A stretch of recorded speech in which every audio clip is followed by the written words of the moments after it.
High, this is Rubel দিগন্ত। আজকে কথা বলবো আসলে তুফান সিনেমা নিয়ে। একটা সিনেমা ভালো হবে কি না খারাপ হবে এটা কিন্তু প্রাথমিক পর্যায়ে এটার কাস্টিং এবং ডিরেক্টর এই সব বিষয় নিয়ে কিন্তু যখন নাম প্রকাশে আসে তখন কিন্তু আসলে এই জিনিসটা বোঝা যায়। তো সেখান থেকে আসলে তুফান সিনেমায় যুক্ত হয়েছে ফজলুর রহমান বাবু। এই যে কাস্টিংটা ফজলুর রহমান বাবুকে নিয়ে একটু আলাদাভাবে কথা বলা যায়। ফজলুর রহমান বাবুকে ইতিপূর্বে অনেক ইন্টারভিউতে কিন্তু প্রশ্ন করা হয়েছিল যে ভাই আপনি আসলে শাকিব খানের সাথে কেন কাজ করছেন না, নাকি আসলে শাকিব খানের সাথে কোনো সিনেমার করার অফার আপনি পাননি। তখন ফজলুর রহমান বাবু আসলে এইসব বিষয়ে খুব সুন্দরভাবে ব্যাখ্যা দিয়ে থাকেন। হয়তো আসলে যে ধরনের গল্পে শাকিব খান কাজ করে এই ধরনের গল্পে ফজলুর রহমান বাবুকে প্রয়োজন পড়ে না, অথবা আসলে ডিরেক্টর আসলে ফজলুর রহমান বাবুকে যেই ধরনের ক্যারেক্টার দিয়ে অফার করে থাকে শাকিব খানের বিপরীতে কাজ করার জন্য, তখন কিন্তু আসলে শাকিব খানের বিপরীতে কাজ করার জন্য একটা যথাযথ ক্যারেক্টার দরকার। হয়তো সেটা আসলে ফজলুর রহমান বাবুর ক্ষেত্রে হয়ে ওঠে না। এই কারণে আসলে এত লম্বা সময়ের একটা ইন্ডাস্ট্রিতে এই দুইটা মানুষ একসঙ্গে কাজ করা হয়ে থাকে না। আমার মনে হয় এবার সেই কাজটাই আসলে হয়ে গেল। আসলে ফজলুর রহমান বাবু একটা ইন্টারভিউতে সম্প্রতি প্রকাশ করেছেন যে তিনি তুফান সিনেমায় কাজ করছেন।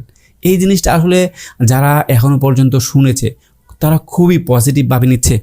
তারা বলছে না আসলে এই কাজটা আসলে মনে হয় এবার যথাযথ হয়ে যাচ্ছে। তুফান সিনেমার হাইপটা আরও দ্বিগুণ বাড়িয়ে দিল এই একটা কাস্টিং। ফজলুর রহমান বাবুকে আমরা আসলে একজন ন্যাচারাল অ্যাক্টর বলতে পারি। আসলে যে লোকটা আসলে অভিনয় করলে সে আসলে অভিনয় করছে কি না নাকি বাস্তব রিয়েলিটি, এই জিনিসটা তফাৎ করাটা খুবই টাফ হয়ে পড়ে। তো সেইখান থেকে আসলে এই যে ফজলুর রহমান বাবু তুফান সিনেমায় কাজ করছে, এই জিনিসটা আসলে এই তুফান সিনেমার জন্য কতটা যে একটা পজিটিভ দিক এইটা আসলে বলার অপেক্ষা রাখে না। দেখেন, তুফান সিনেমা নিয়ে শাকিব খান ভক্তদের এখনো পর্যন্ত শাকিব খানের কেরিয়ারে যতগুলো সিনেমা আসলে লাইন আপে ছিল, আমার মনে হয় তুফান সিনেমাটা সবচেয়ে বেশি হাইপে থাকা একটা সিনেমা।